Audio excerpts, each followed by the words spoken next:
DMTV Info, votre chaîne d'information en temps réel. La politique, la santé, le sport, les faits de société, la musique, les rumeurs et bien plus encore. Vous découvrirez cela dans notre chaîne DMTV Info.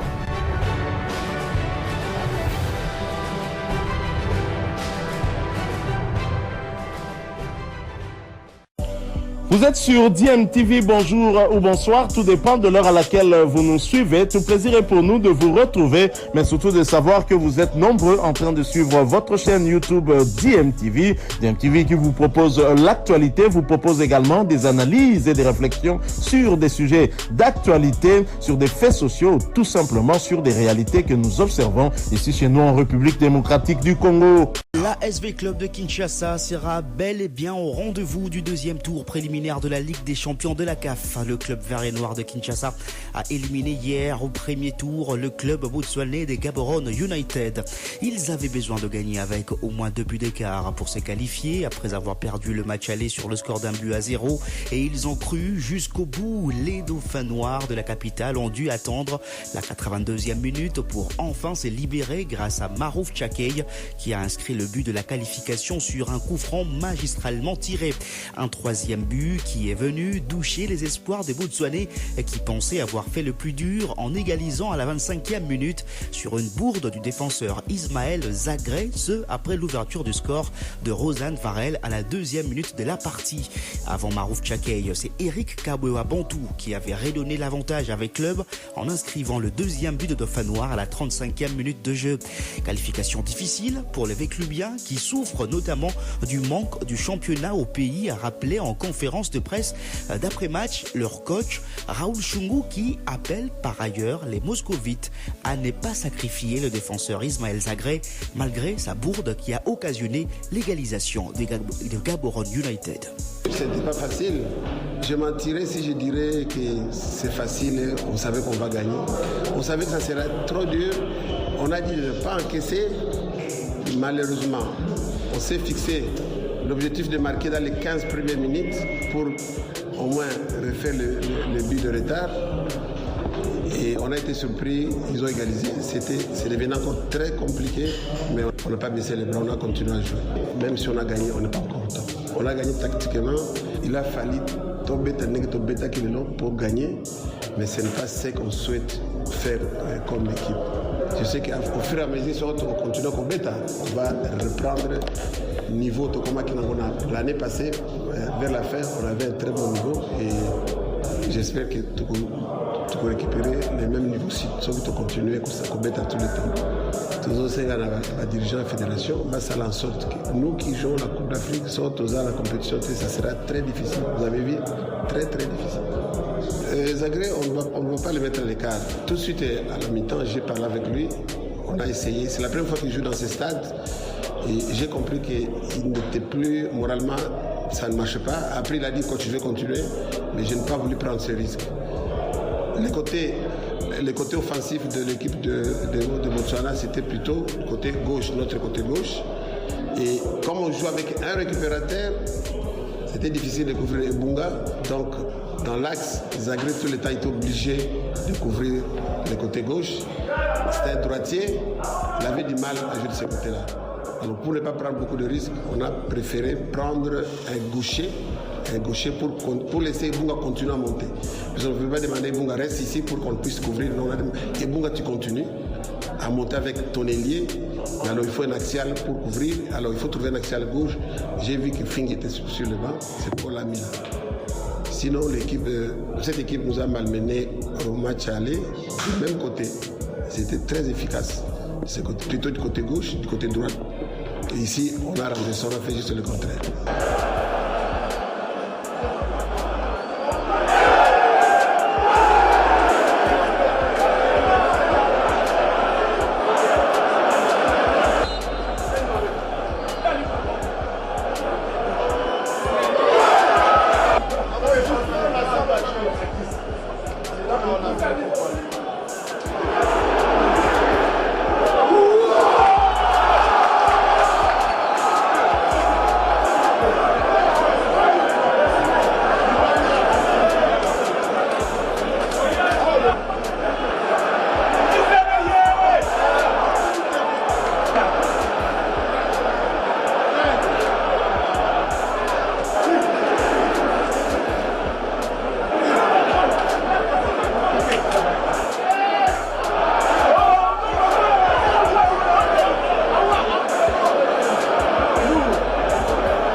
Pour gagner, il y a encore beaucoup de choses à faire.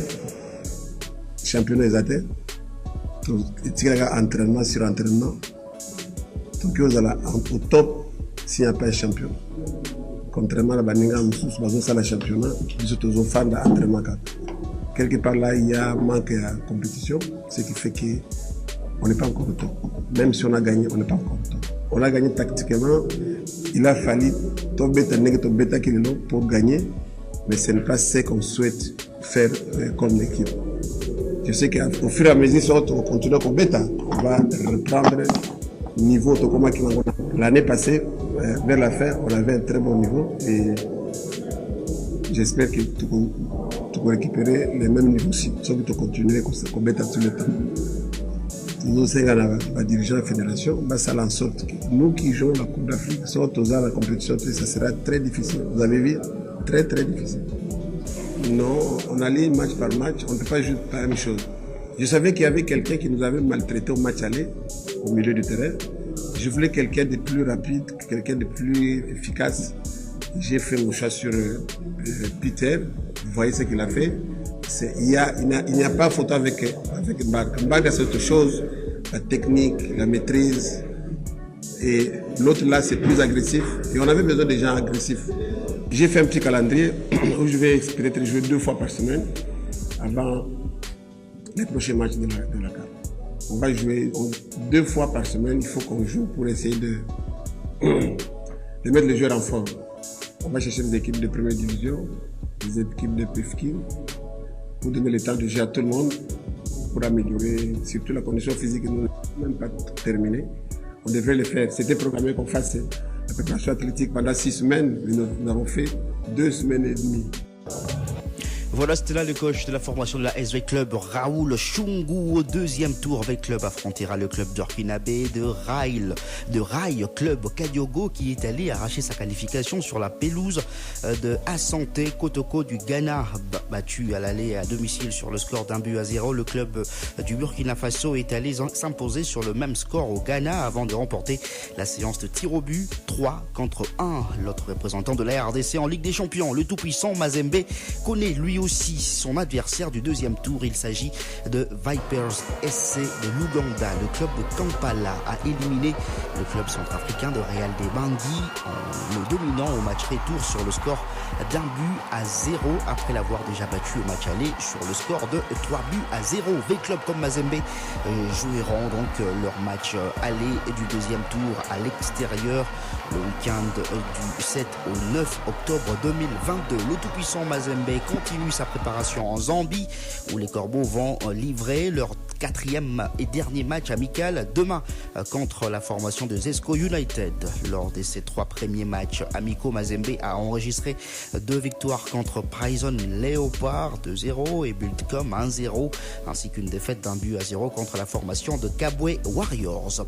Toujours en Ligue des Champions, il y aura des retrouvailles entre Jean-Florent Ibenge et ses anciens joueurs de V-Club au 2e tour. Vous le savez, Florent Ibenge est actuellement à la tête du staff technique d'Al Hilal du Soudan et le club soudanais va croiser le club tanzanien des Young Africans où évoluent Josu Moloko du Capel, Fiston Kalala Mayele, Yannick Bangala ou encore Juma Chabani, 4 des anciens joueurs de V-Club sous la direction de Jean-Florent Ibenge Ikwange, battu au match aller à l'extérieur sur le score de 2-1 par Saint-Georges de l'Éthiopie. Le club soudanais d'Al Hilal s'est qualifié dans les dernières minutes du match retour grâce à un but de Glody Lilepo Maccabi inscrit à la 85e minute. De son côté, Young Africans de la Tanzanie n'a pas eu beaucoup de mal pour éliminer la formation de Zelan FC du Soudan du Sud. 5-0, victoire au match retour grâce à un 2e triplé de son attaquant congolais Fiston Kalala Mayele qui avait déjà inscrit un triplé au match aller. 6 buts à son actif désormais en 2 matchs seulement. seulement de Ligue des Champions, il est actuellement meilleur buteur de cette compétition, Fiston Kalala Mayele. Et puis en Coupe de la Confédération, le club congolais n'était pas concerné par le premier tour préliminaire. Le Daring Club Motema Pembe et la formation de Lupopo vont entrer en lice au deuxième tour directement au mois d'octobre prochain. Le Daring Club Motema Pembe affrontera Saint-Michel United de Seychelles qui a donc éliminé son jouet la formation de l'Olympique Littoral de la Guinée équatoriale, alors que la formation de Lupopo, vous le savez, affrontera le club angolais de Sagrada Esperança. Lupopo continue sa préparation au Maroc où le club jaune et bleu de Lubumbashi est en stage, alors que le Daring Club Motema Pembe se prépare ici à Kinshasa. D'ailleurs, les Immaculés vont jouer un match amical mercredi 21 septembre à Kinshasa contre le club du Congo-Brazzaville, l'AS Diable Noir.